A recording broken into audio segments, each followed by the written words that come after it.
noches a todos, espero que estén todos bien.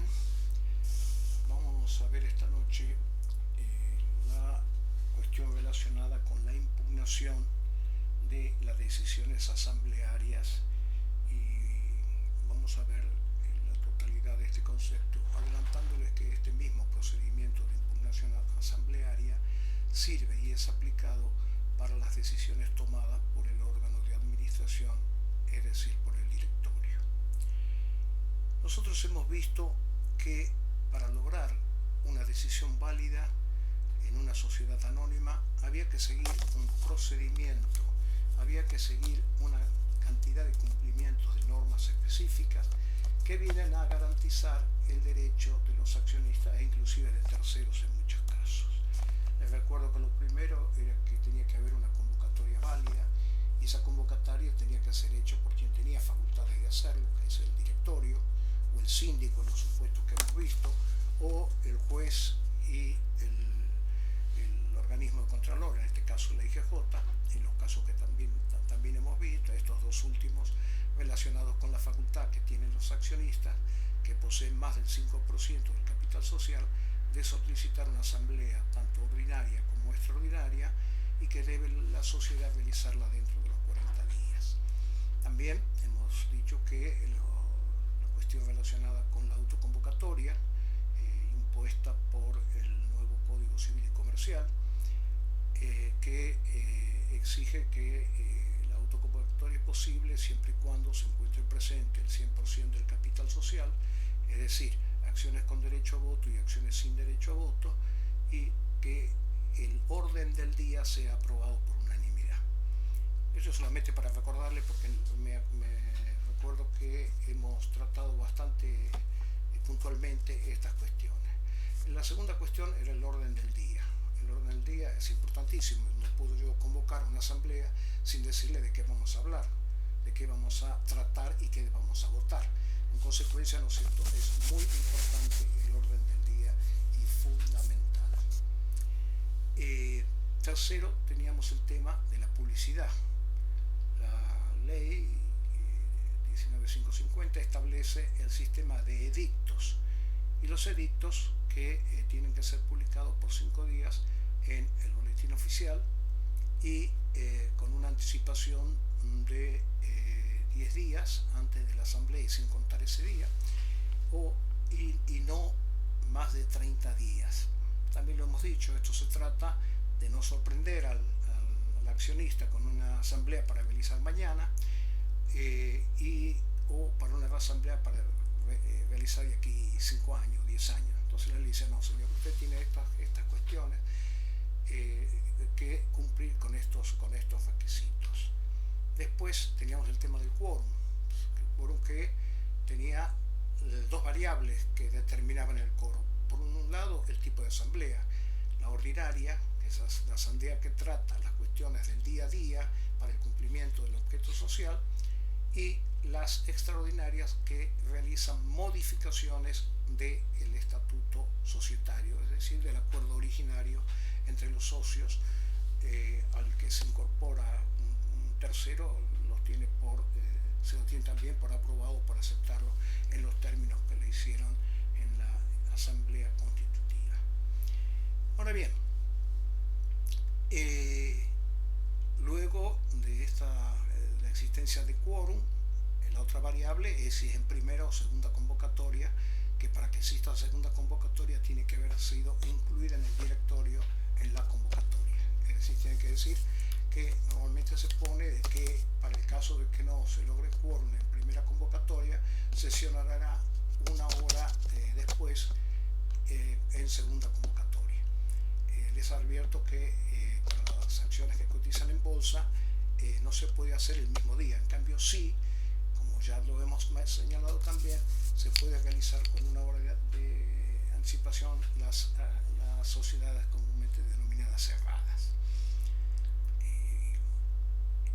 El otro requisito que tendríamos después del quórum, es decir, ya tenemos el quórum, viene la realización de la asamblea. La realización de la asamblea también tiene sus obligatoriamente que realizarse algunos cumplimientos de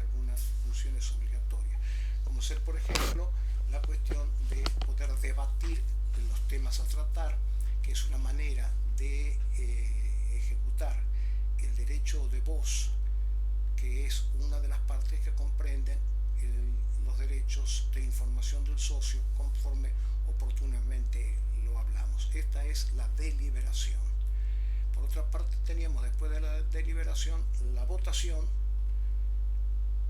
de acuerdo al tipo de asunto que se trate, si es asamblea ordinaria o extraordinaria, y dentro de la extraordinaria si se trata de cuestiones de tipo especiales como las que analiza el 244 de la ley 19550.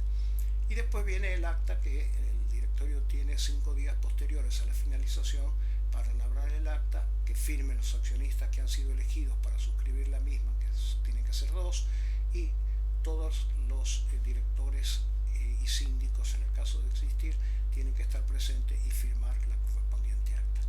Estos requisitos que así les acabo de decir para recordarles el tema, apunta a decirles que las asambleas pueden ser impugnadas por dos cuestiones.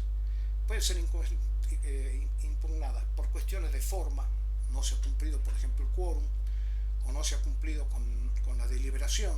Los jueces le están dando bastante importancia a la cuestión de la deliberación, y los abogados acostumbramos a poner que luego de un generoso debate, luego de un amplio y generoso debate donde sintetizamos un poco lo que dijo cada una de las partes, ¿no es cierto?, se pasó a la votación, que fue tal. Es decir, dejamos sentado en el acta el cumplimiento de ese aspecto relacionado con la deliberación que la ley exige. Y el otro es por cuestiones de fondo, es decir, cuando se trata algo, por ejemplo, la aprobación de un balance, ¿no es cierto?, y resulta que el balance es falso, o el balance contiene irregularidades, o no está completo, o hasta no ha sido puesto a disposición de los accionistas dentro de 15 días antes de la asamblea, como lo establece la ley. Es decir, tenemos por un lado las cuestiones de forma y por otro las cuestiones, ¿no es cierto?, de fondo, es decir, puntualmente lo que vamos a tratar en cada uno de los casos del que la asamblea tenga que tratar. Vamos a señalar acá, vamos a hacer un ejemplo, un ejercicio mental de que estamos tratando con el Yunque, sociedad anónima, que es la que nosotros hemos tomado como ejemplo. El Yunque plantea, por ejemplo, cambiar el domicilio al extranjero. Quiere cambiar su sede social y su inscripción a Brasil. Es decir, es un cambio, ¿no es cierto?, que va a estar dentro de los comprendidos en el 244, última parte, que va a dar lugar a los accionistas disidentes, que ya vamos a ver cuáles, a que planteen el derecho de receso, es decir, el derecho de retirarse de la sociedad, llevándose el capital y la parte del patrimonio societario que corresponda a la cantidad de su participación accionaria. Entonces acá tenemos que se ha efectuado la asamblea, tenemos que se ha hecho la convocatoria correspondiente, se ha hecho el orden del día de acuerdo a lo que manda la ley, se ha efectuado, ¿no es cierto?, la cuestión de la publicación de edictos en legal forma. Olvidaba decirles que en el caso de la sociedad del 299 requiere la publicación de, además del boletín oficial, requiere en un diario de amplia circulación nacional. Es decir, que requiere 2 edictos en las mismas condiciones que la anterior: 5 días, 10 días antes y 30 días y no más de 30 días. Es decir, es una publicación por 5 días que debe hacerse para que se dé por conocido por todos los accionistas. Esta norma ha sido criticada, y ha sido criticada con razón, a mi entender, para las sociedades cerradas pequeñas o sociedades de familia de pocos socios, porque como vamos a verlo también, da lugar a que pueda haber dolo al, por ejemplo, realizarse una asamblea y comunicar por edicto a una persona íntima o un familiar íntimo y resulta que no se llega a enterar. ¿Por qué? Porque nadie está leyendo los edictos. Pero lo vamos a ver enseguida. Sigamos entonces. Tenemos entonces el concepto, ¿no es cierto?, que es la posibilidad de que la justicia declare nula una decisión aprobada por asamblea ordinaria o extraordinaria. Y reiteramos, lo puede ser por cuestiones de forma, no cumplimiento de las formalidades que ya hemos visto, o por cuestiones de fondo. Por ejemplo, la cuestión del balance que les decía hace un rato, ¿no es cierto? O por ejemplo también no haber tenido en cuenta la cuestión de la exigencia propia, por ejemplo, del 261, última parte, para el llamado de la asamblea, indicando que se intenta pagar honorarios en exceso, es decir, cuando no hay realmente utilidades. Entonces después nosotros tendríamos que hablar de las causales de impugnación, lo que estamos diciendo, y esas causales de impugnación son siempre que haya violación a la ley, al estatuto o al reglamento. Les recuerdo que el reglamento es una disposición derivada del estatuto dictada por la asamblea extraordinaria y que la vuelve obligatoria a todos los integrantes de la sociedad, tanto accionistas, directores, síndicos, etcétera, y donde se trata de especificar más la obligación de cada uno. Es dentro de la pirámide jurídica, ¿no es cierto? La ley 19550 permite a la Asamblea General Extraordinaria de una sociedad de poner su reglamento. Por ejemplo, en el reglamento podría decir que los directores tendrán que reunirse una vez por semana, y ya fijan inclusive hora y día en la sede social. No teniendo entonces que comunicarle a los directores, porque ya está dentro del reglamento que ese día se van a juntar. Y como ven, modifica la propia ley, porque la ley dice que el directorio tendrá que sesionar por lo menos una vez cada 3 meses. Aquí le ponen una vez por semana, porque así lo dispone el reglamento, y con facultades suficientes, porque la asamblea extraordinaria tiene facultades para reglamentar el funcionamiento de la sociedad. Y entonces nosotros tenemos, ¿no es cierto?, que cuando hablamos de la ley, hablamos en términos generales, como ya hemos dicho, es toda disposición legal emanada de un órgano competente. Las leyes de la nación, las leyes provinciales, las decisiones de los consejos deliberantes, es decir, toda norma jurídica obligatoria, dictada por supuesto por un tribunal competente. Entonces hay violación del estatuto, violación de la ley, violación del estatuto, que es el acuerdo común que hemos hecho nosotros, nuestro contrato específico, y el reglamento, que es un derivado de ese contrato específico, conforme trataba de explicárselo hace un momento. Entonces, cuando hay violación a ello, el socio disidente y lo que después vamos a ver, ¿no es cierto?, pueden plantear ante el juez de la jurisdicción de la sociedad la nulidad de la asamblea de que se trata. La acción debe dirigirse contra la sociedad, porque es la persona jurídica distinta de los accionistas, ¿no es cierto?, lo que ha tomado la decisión a través de la asamblea extraordinaria que estamos impugnando. Tenemos, ¿no es cierto?, que entonces la legitimación activa, ¿no es cierto?, la va a tener el socio disidente. Creo que lo hemos explicado alguna vez, pero volvemos a decir. Socio disidente, hay 3 teorías. Hay la teoría, ¿no es cierto?, amplia, que dice que es socio disidente aquel socio que no ayudó a formar mayoría.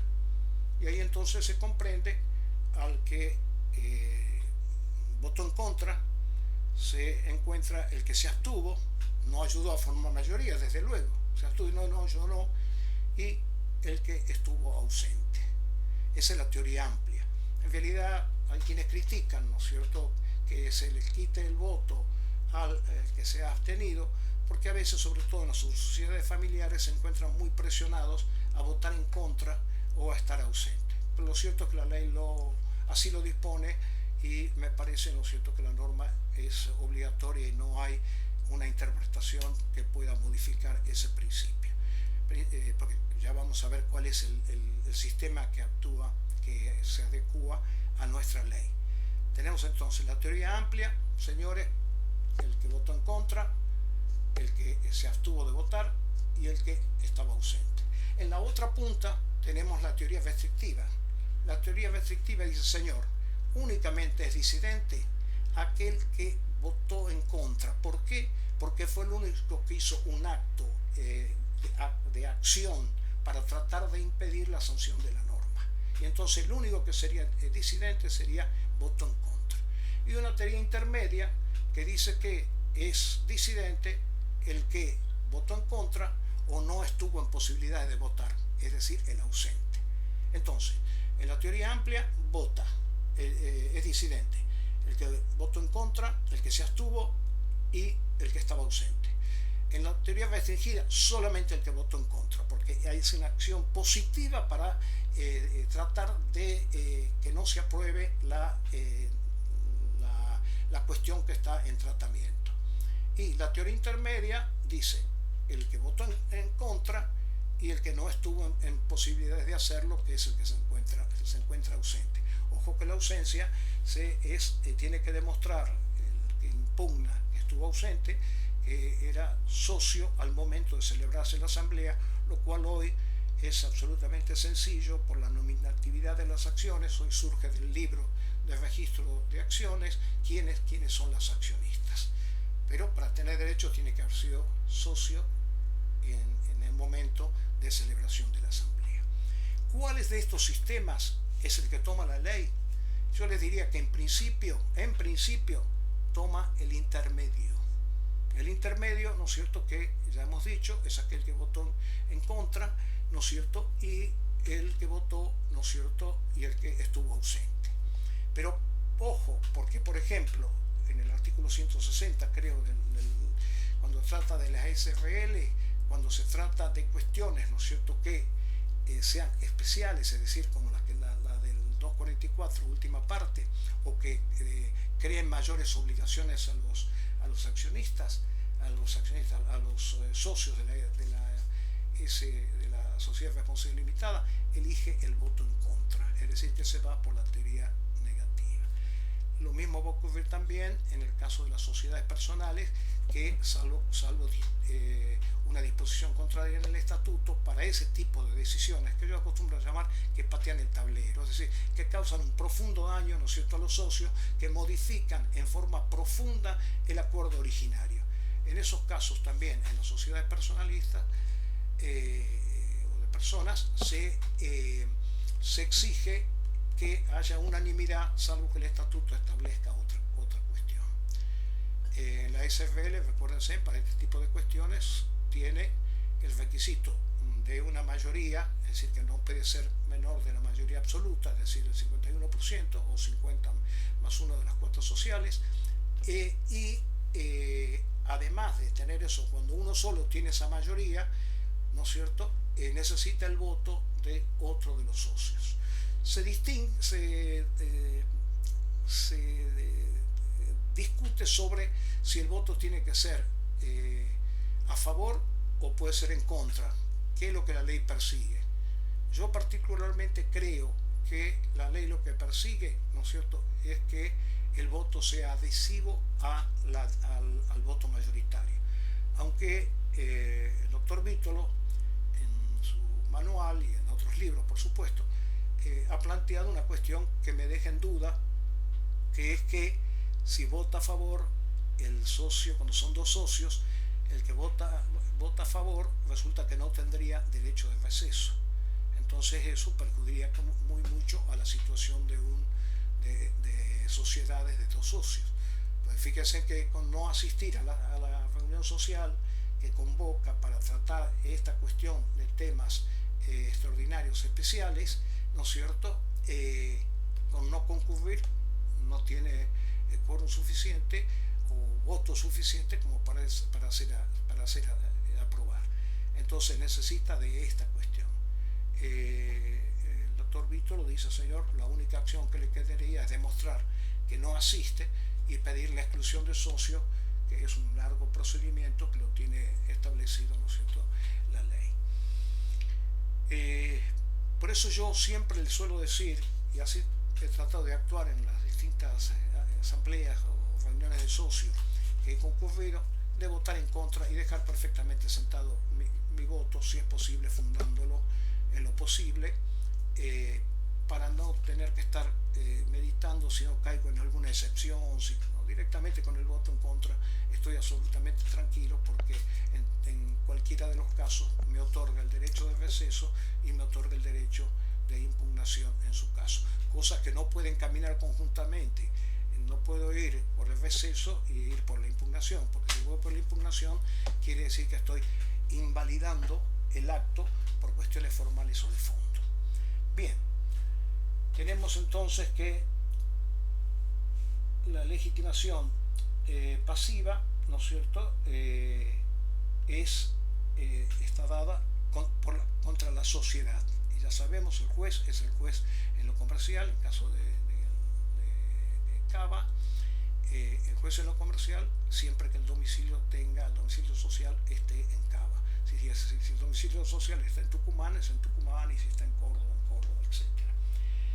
En las causales de impugnación ya hablamos, ¿no es cierto? Y tendríamos que la legitimación activa, hemos dicho que son los socios disidentes y hemos explicado cuál es la posición de los socios disidentes, pero hay otras personas que también están legitimados activamente para poder plantear la nulidad de una asamblea. Está, primero y principal, va a estar, por supuesto, el síndico. El síndico, si hay una irregularidad, un incumplimiento a la ley, al estatuto, ¿no es cierto?, o al reglamento, puede plantear directamente la nulidad de esa asamblea. Igualmente los directores, cualquiera de los directores, es más, yo diría en el caso del síndico que más que una facultad es un deber, porque si él ve que hay una irregularidad, tiene obligación de actuar en consecuencia, es decir, porque para eso está la sindicatura o el Consejo de Vigilancia. Los órganos de control tienen también las facultades para plantear la nulidad de una asamblea que ha violado la ley, el estatuto o el reglamento. Bien. Tenemos después aquí plazo para el ejercicio de la acción. El plazo para el ejercicio de la acción lo dice el artículo 251, que es en el plazo de 3 meses. Aquí se ha armado durante muchos años, 20 años por lo menos, una gran discusión, porque una teoría sostenida en forma especial por el doctor Fargosi, que fue, además de profesor de esta cátedra,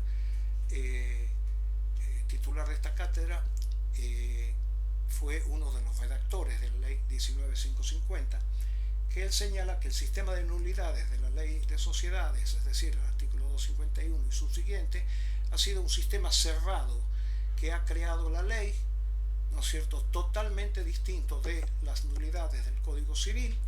¿Para qué? Para darle seguridad jurídica a los actos societarios. El fundamento así, pequeñamente resumido, Fargosi, un excelente profesor, un excelente académico, de quien tuve yo el gusto de ser su profesor adjunto también, uno de sus profesores adjuntos, ¿no? Él sostenía ese criterio y lo fundamentaba, ¿no es cierto?, con mucha solidez. Mientras que otra parte de la doctrina decía, no, lo que tenemos que hacer es distinguir la calidad del acto de la nulidad.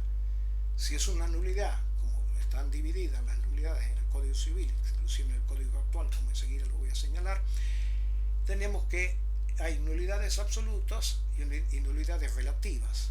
Las nulidades absolutas son las que lesionan el orden público, lesiona normas que son imprescriptibles y que además no pueden ser reconfirmadas, es decir, no pueden ser subsanadas de ninguna manera. ¿Por qué? Porque hacen a la esencia del fundamento de la sociedad. Por eso dice, no tan solo las normas de orden público, sino la moral y las buenas costumbres, ¿no es cierto?, también están protegidas cuando lesionan la calidad de vida con la nulidad absoluta, que no puede ser confirmada, como les digo, ni subsanada de ninguna manera. Y además puede ser declarada de oficio, y aquí viene un problema que la ley dice que puede ser planteado también por cualquier interesado.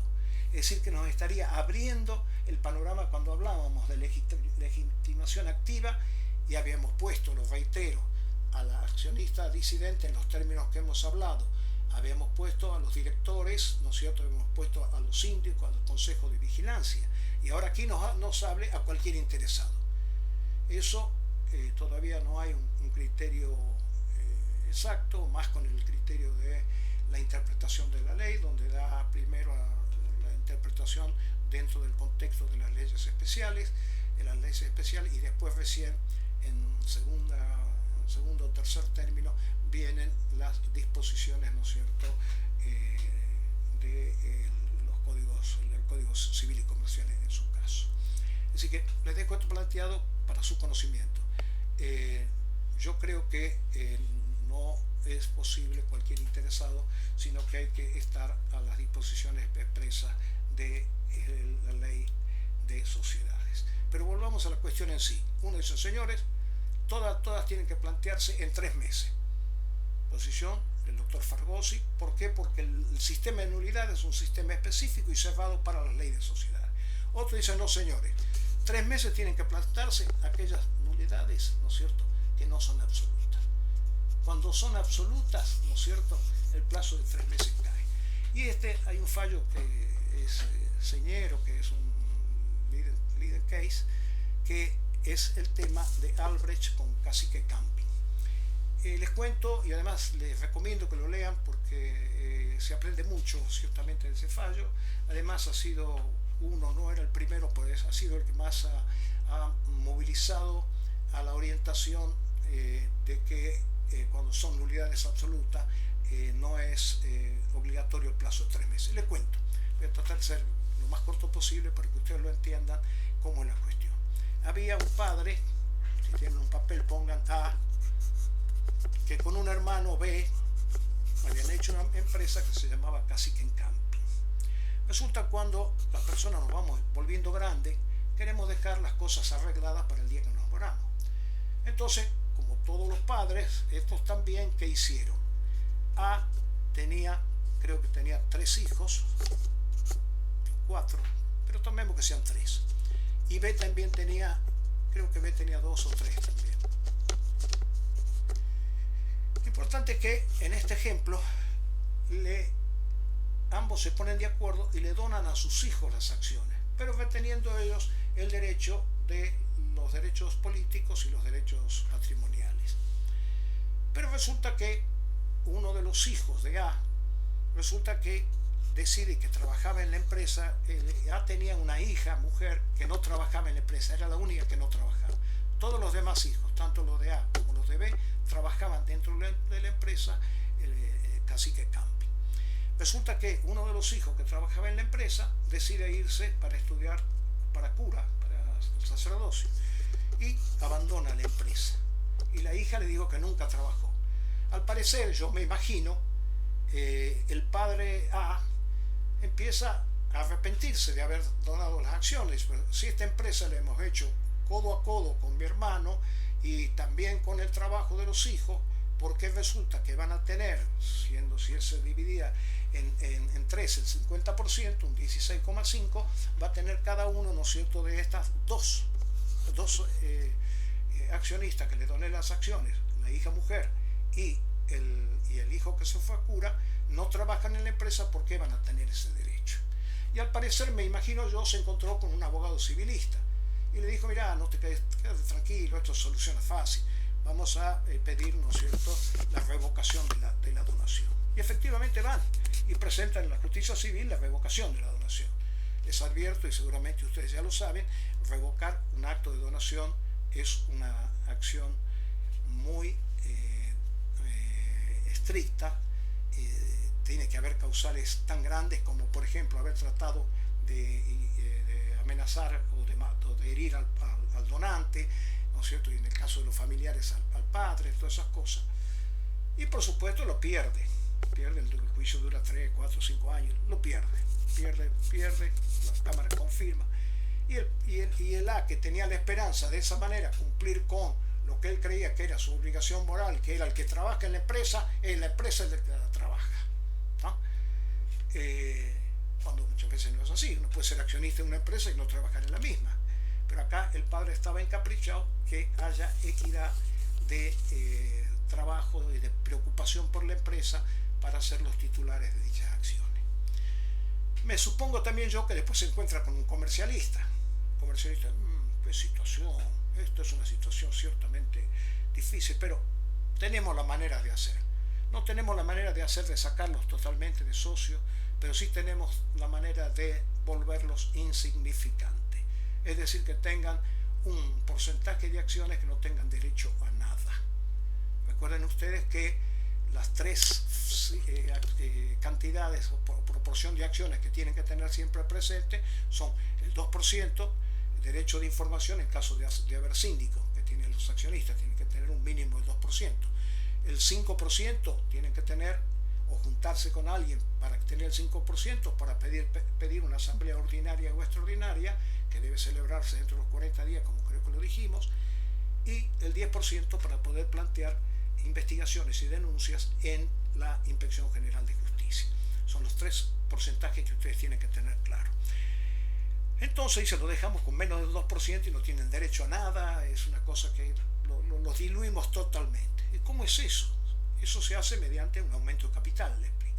Nosotros hacemos un aumento de capital, cumplimos todos los requisitos formales, ¿no es cierto? Y entonces, a través de los dos derechos que otorgan, primero el derecho de suscripción preferente, que ellos no lo van a hacer, y ya les recuerdo que es el derecho de preferente, pero les digo que no lo van a hacer ni el hermano cura ni la hermana porque nadie lee un boletín oficial. No se puede. Yo con 50 años de profesión debo haber leído boletines oficiales que no haya tenido que ver algo que haya publicado en interés de un cliente. Debo haber leído 4 veces. Alguna vez he ido a un estudio jurídico, no tenía nada para leer, me están haciendo esperar más de lo que me debían hacer esperar. Tomo el boletín oficial y me pongo a hojearlo, pero nadie lo lee, además es aburridísimo, la verdad. Pero bueno, vamos a poner que no lo lee. Así que el abogado dice que esté tranquilo porque eso es común, pasa comúnmente, y nosotros cumplimos con la ley. Publicamos el edicto en tiempo, esto, y efectivamente hacen así, hacen una convocatoria perfecto, el orden del día perfecto, publicación de edictos en el boletín oficial conforme a la ley, ¿no es cierto? Es decir, por 5 días, con una anticipación de por lo menos 10 días y una postergación de no más de 30 días, por las dos razones que ya le expliqué, uno para que no haya sorpresa y otro porque me sacas me convocas a una asamblea para el 2035 y el único que sabe dónde va a estar en ese momento soy yo, que voy a estar guardado. Pero ¿qué saben cada uno de ustedes dónde va a estar en el 2035? Se dan cuenta que es una locura. Entonces la ley dice, no señor, un máximo de 30 días. Cuestión, ¿no es cierto?, de que uno tenga tiempo de poder agendarlo. Para eso están los 10 días. Dice, señor, con 10 días yo más o menos puedo arreglar las cosas para estar presente. Y no más de 30 para que no me olvide. ¿Está?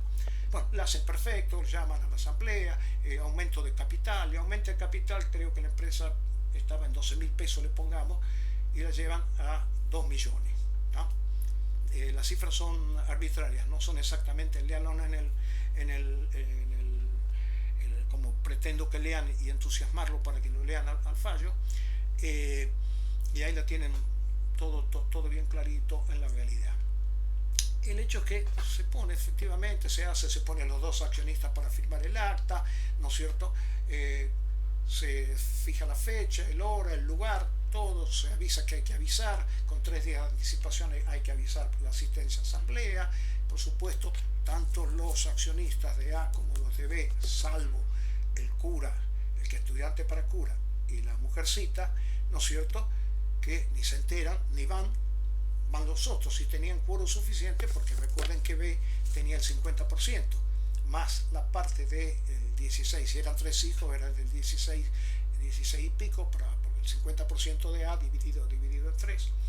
Y entonces, ¿no es cierto?, resulta que hacen la asamblea y deciden aumentar, aplican el aumento, hacen, ¿no es cierto?, el acta, hacen, ¿no es cierto?, la inscripción en la Inspección General de Justicia de la sociedad, hacen el llamado que se llama el plazo de 30 días para hacer uso del derecho de suscripción preferente. Recuerden que el derecho de suscripción preferente es la facultad que tiene todo accionista de suscribir la misma proporción de acciones que tiene a los efectos de mantener la proporción entre los accionistas de acuerdo al estado anterior a la asamblea. Y por supuesto, hacen y solamente se presentan, esto ténganlo bien en cuenta, solamente se presentan, ¿no es cierto?, todo el grupo B, y solamente se presenta, ¿no es cierto?, el hijo o el hijo que trabajaba, ¿no? No se presentan los dos, ¿no es cierto?, el cura ni la mujercita. Cuando se da 30 días, en los 30 días hay que suscribir el acuerdo, ¿no es cierto?, hay que suscribir el contrato de suscripción de acciones.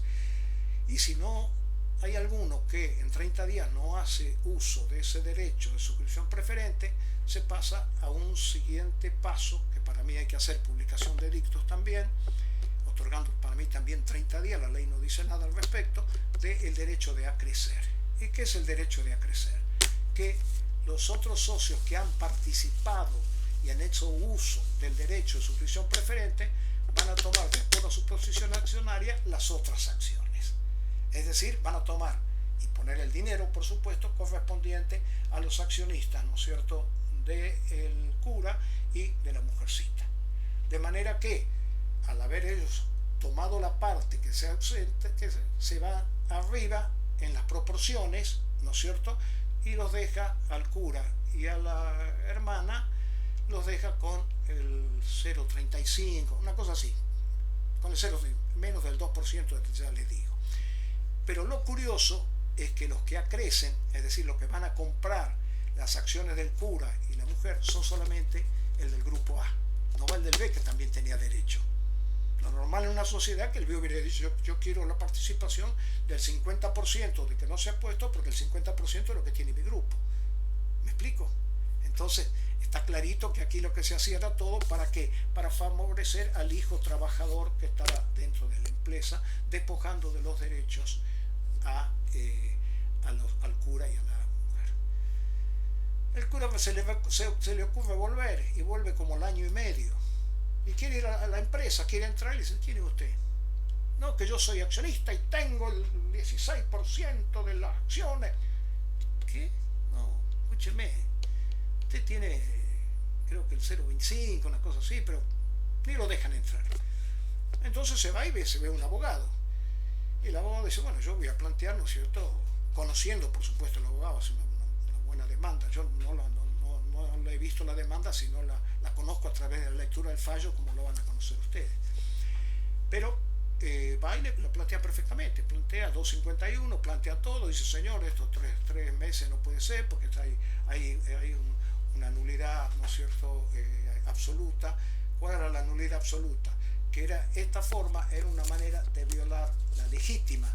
Como ustedes saben, la legítima es la disposición que protege a los herederos legítimos, a los hijos, al cónyuge, ¿no es cierto?, y a los padres, por lo cual no podemos disponer, ¿no es cierto?, de un derecho nada más que en la ley actual, en el Código Civil actual, de un tercio. El 33% yo puedo disponer, a pesar que tengo 5 hijos, yo puedo disponer, ¿no es cierto?, y una cónyuge, puedo disponer directamente y dejárselo a cualquiera.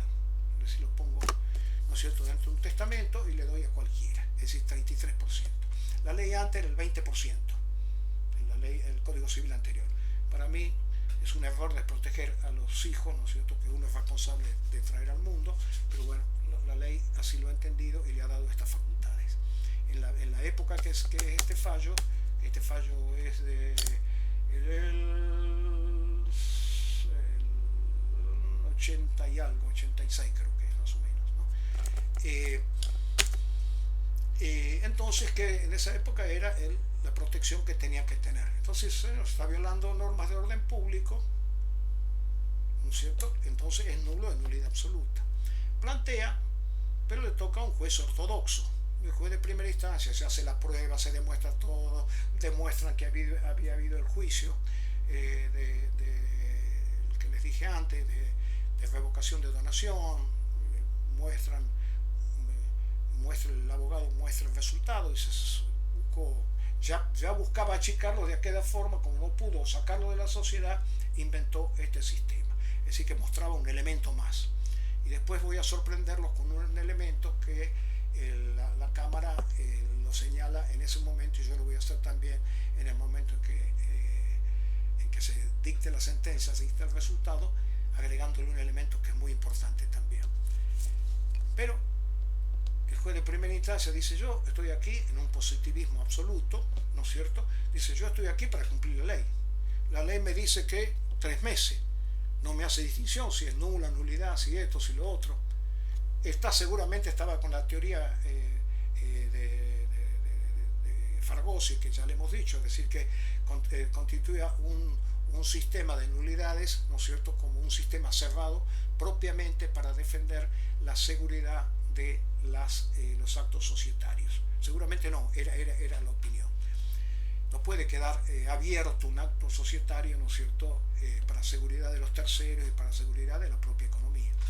Entonces, habrá estado en eso, y el juez le dice: señor, le dice, yo le rechazo la demanda. Le rechazo la demanda porque a mí el 251 me dice 3 meses y han pasado más de los 3 meses. Usted se ha presentado al año y medio. Va a la Cámara.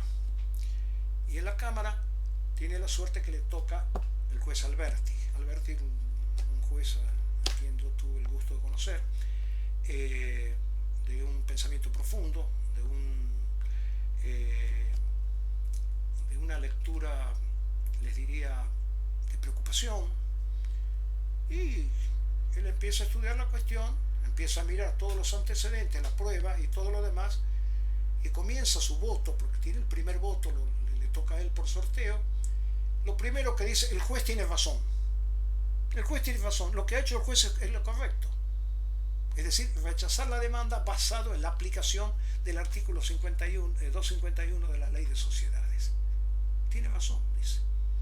No ha hecho nada más que aplicar la ley. Pero, dice, creo yo que en este caso el 251 se encuentra desbordado.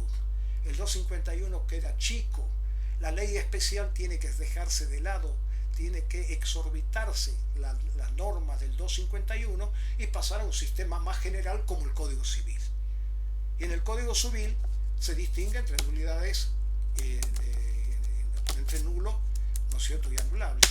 Entre las nulas, que son, como les he dicho, las de orden público, ¿no es cierto?, que no son confirmables, no son, ¿no es cierto?, subsanables,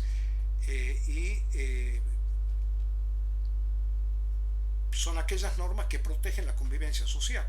Y aquí a la convivencia social están tocando normas de interés público, como la legítima. Evidentemente acá hay una intención demostrada manifiestamente de desheredar a la mujercita y de desheredar al cura.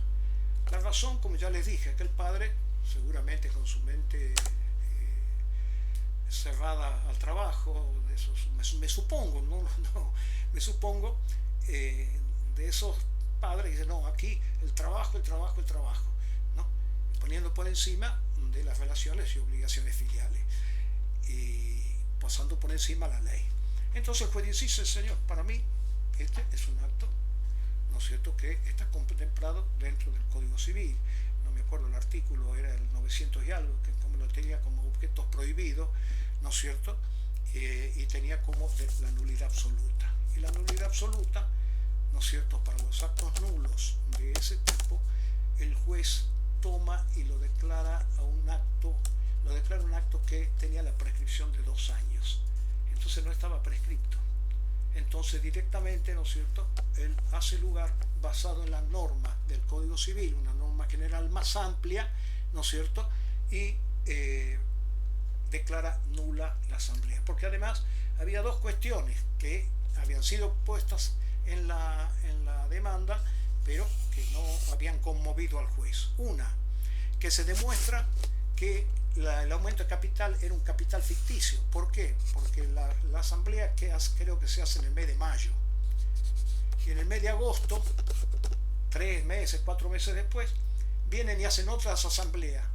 y deciden devolverle los aumentos de capitales a los accionistas que habían hecho el aumento de capital. Es decir, se demuestra que el aumento de capital es un instituto que tiene la ley para modificar el capital social, que es únicamente de carácter voluntario, el aumentar el capital social. Y se hace cuando la empresa lo necesita, y es más, cuando la empresa lo necesita y en protección de las minorías lo necesita y no tiene otra manera de hacerlo. Si puede ser, necesita porque está por construir una planta, ¿no es cierto?, o una sucursal en Tucumán o donde fuera, y hace un aumento de capital pudiendo sacar un crédito bancario, el juez, si le impugnan el aumento de capital, el juez le va a hacer lugar a la impugnación del aumento de capital. Sí, señor, usted tenía otras vías que eran menos lesivas y menos agresivas contra sus socios minoritarios, ¿no? Pero acá, como les digo, está totalmente demostrado que es ficticio. ¿Por qué? Porque resulta, ¿no es cierto?, de que devuelven la plata. Es decir, que había la acción de dolo, ¿no es cierto?, del Código Civil, ¿no es cierto?, y la aplica. Y aquí está la perlita que les quería decir. Estando ya en cámara, se entera, porque le acompaña en copia al tribunal, que la hija, la mujercita, había sido declarada con deficiencia de carácter mental congénita, es decir, que era una niña enferma, lo cual por supuesto indigna a cualquier ser sensible o a cualquier persona, una actitud del padre que en vez de proteger a su hija enferma, la quiere justamente desheredar, le quiere sacar las acciones que antes le había donado. Y esa es la razón que no trabajaba, porque en otras épocas, en la generación de mi padre, no propiamente la mía, pero en la generación de mi padre, todos trabajaban en la empresa. Mi abuelo tenía una pequeña empresa y trabajaban todas las hijas, mujeres, hombres, ¿no es cierto?, todo, ¿no es cierto?, y conformaban así un grupo de trabajo. Y este padeciera de ese tipo de pensamiento, y la hija no podía trabajar porque tenía deficiencia mental, que le declaran y la declaran inhabilitada, es decir, le ponen directamente un curador para atender sus intereses. Entonces, ante estos hechos, el juez dice: señor, hay que aplicar la teoría de distinguir en si se trata de actos nulos o anulables.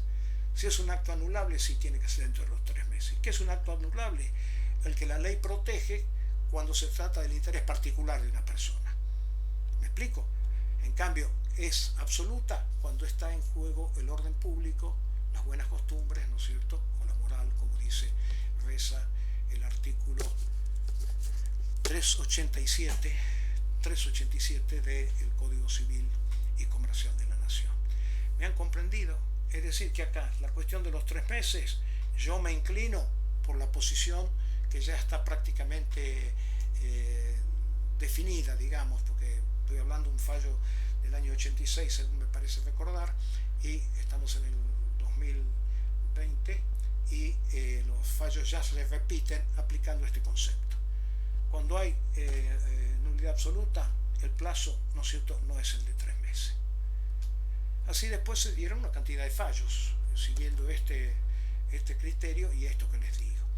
Les pido por favor que lean ese fallo, es muy fácil. Ustedes ponen, en cuanto pongan Albrecht o Cacique Camping, ya le aparece ahí, le aparece todo el fallo, léanlo al fallo. Ahí les cuenta bien toda la historia, cuenta bien cómo fueron todos los detalles. Es hasta un fallo, hasta un fallo de apasionante lectura, más allá de que la escritura del doctor Alberti es un poco, les diría, con exceso de elegancia. Entonces por ahí resulta que un párrafo hay que leerlo 2 veces, pero vale la pena leerlo 3, 4 y 5 veces, y yo les aseguro que van a aprender mucho más de todo lo que van a aprender conmigo esta noche. Les dejo la recomendación. Entonces tenemos aquí el plazo de 3 meses, como decíamos, ¿no?, la aplicación del 251. En la relación de plazo estamos en que hay que distinguir si es nulidad absoluta y nulidad relativa. Si es relativa, ¿no es cierto?, 3 meses. Si no lo hace 3 meses, ya, ¿no es cierto?, no tiene derecho a efectuarlo. reglas procesales. Reglas procesales.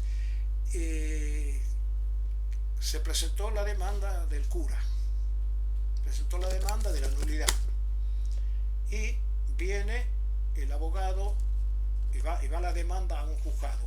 Por ejemplo, sortean y va al juzgado 16, que era de Alberti, cuando Alberti era juez de primera instancia.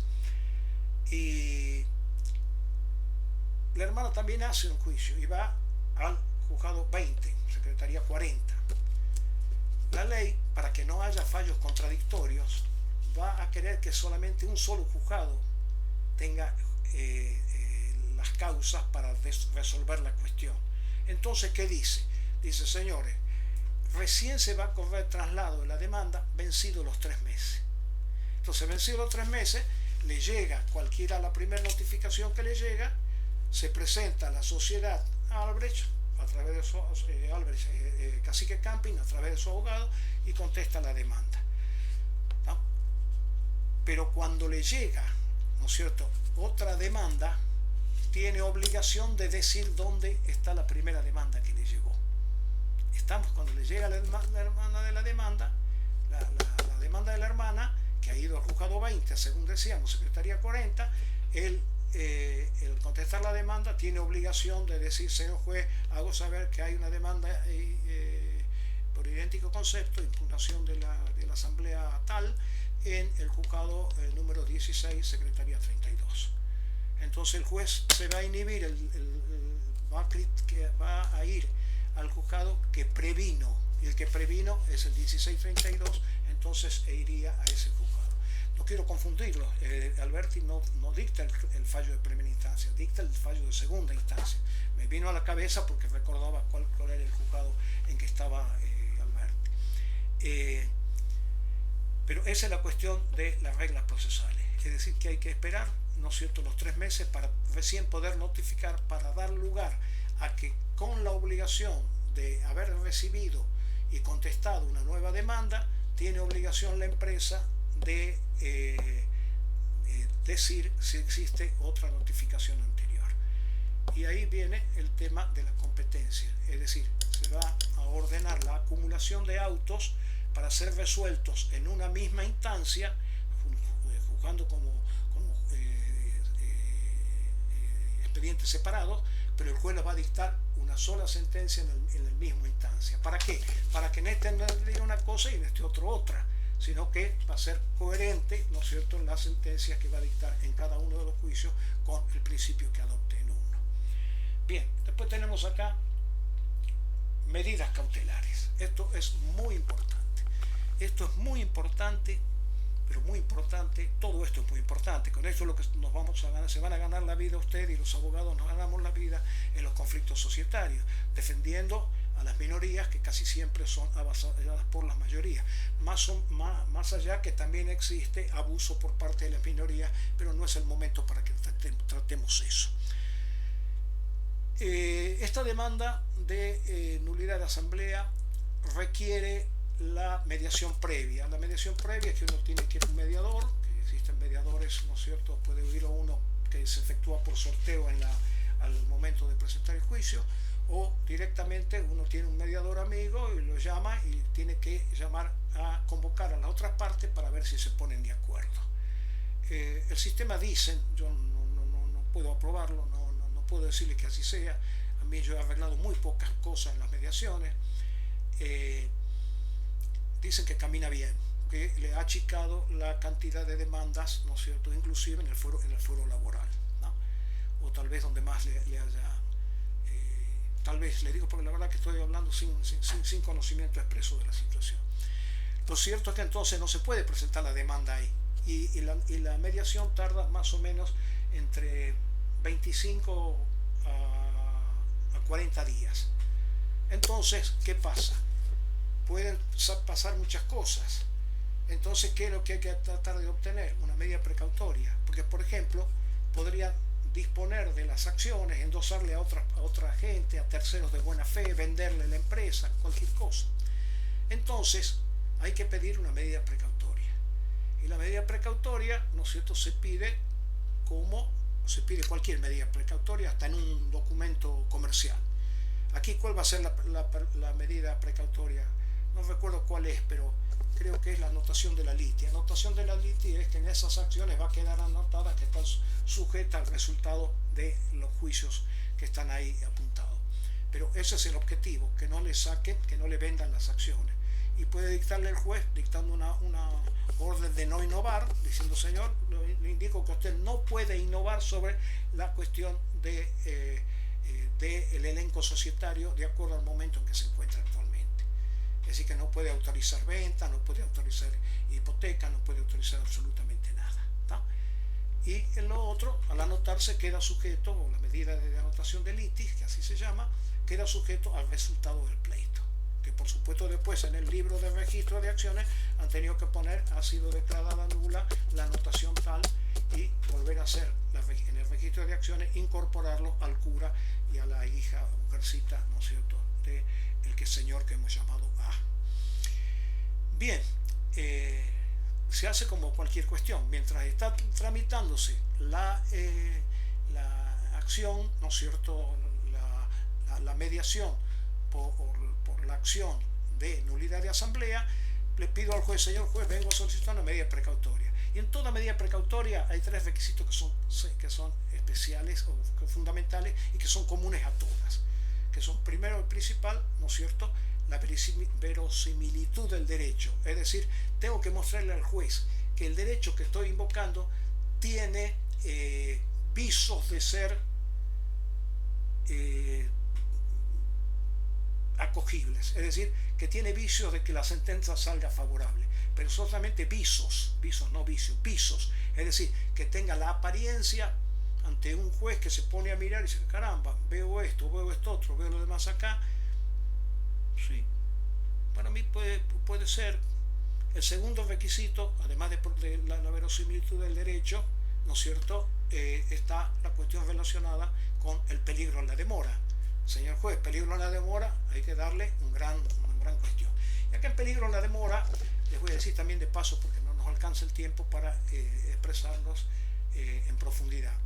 Pero hay dos teorías también a favor de quién es la nulidad. Si es a favor de la sociedad, del interés social de la sociedad, o es a favor individual de los accionistas que la piden. En realidad hay tres teorías. Una que dice es el interés social. Por eso los abogados, cuando hacemos una acción de nulidad de acción, de nulidad de asamblea, tratamos de poner todo lo que perjudica a la sociedad, ¿no es cierto?, ese acto que estamos atacando, tratando de demostrar que la sociedad la que está dañada, que en realidad está dañada porque se ha usado un sistema doloso, ¿no es cierto?, para aprobar un aumento de capital, como hemos visto. Hay otra posición que dice, no, es interés del accionista.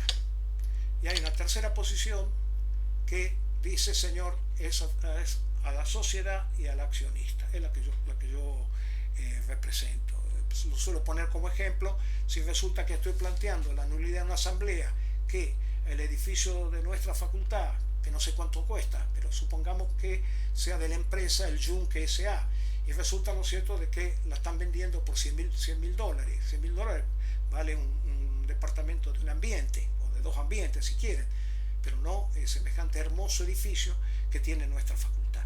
Entonces resulta que ahí el juez dice, caramba, está, ¿no es cierto?, en eso está claramente demostrado, porque yo le traigo hasta la evaluación fiscal, le llevo fotografía, le llevo al juez cotizaciones de otros bienes, de otros inmuebles, para demostrar que $100.000 $100.000 era nada.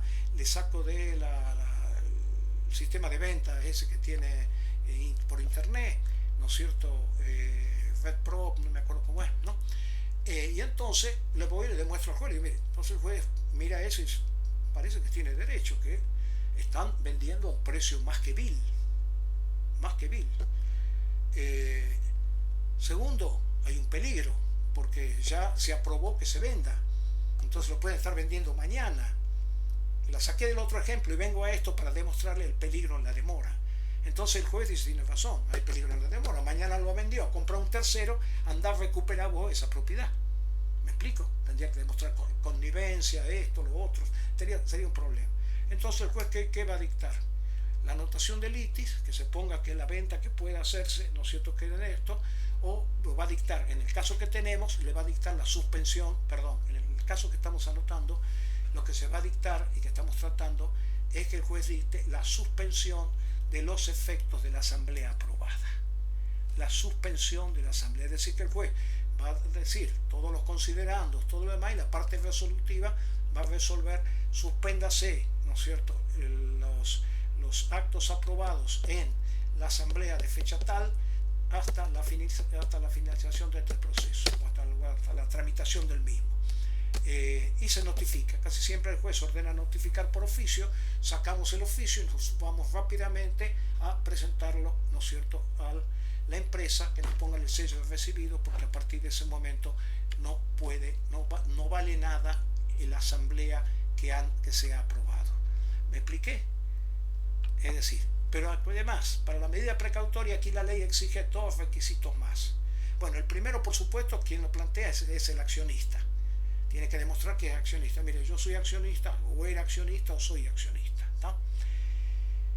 Demostrar la calidad de socio, ¿no es cierto?, la verosimilitud del derecho, demostrar, ¿no es cierto?, el peligro en la demora, demostrar que ha agotado la vía societaria, en este caso está agotada porque la asamblea es el órgano máximo, ¿no es cierto?, de una sociedad, y ha tratado la cuestión y la ha tratado en forma desfavorable y dañosa para el interés de la sociedad. En el caso de la venta del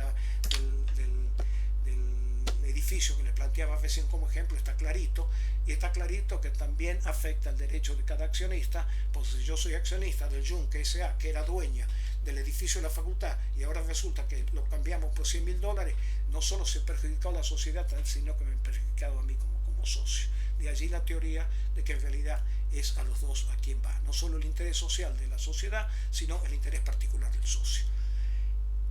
Es decir, que aquí le agrega a los tres requisitos, que no sé si les dije el último, los tres requisitos que se exigen cualquier medida precautoria: verosimilitud del derecho, peligro en la demora y caución. La caución es una suma que el juez fija que la persona deberá depositar, el peticionante deberá depositar o deberá garantizar, casi siempre se hace caución de compañía de seguro, da la caución, ¿no es cierto?, que es para responder por si la medida es denegada o ha sido efectuada de mala fe. Esos son los tres requisitos, más los dos que le agrega la ley de sociedades, además de demostrar de ser accionista. Uno, que haya agotado la vía societaria. Es decir, si es una resolución del directorio que estoy haciendo, tendré que pedir primero una asamblea para que la asamblea lo considere y recién entonces plantear la cuestión, ¿no?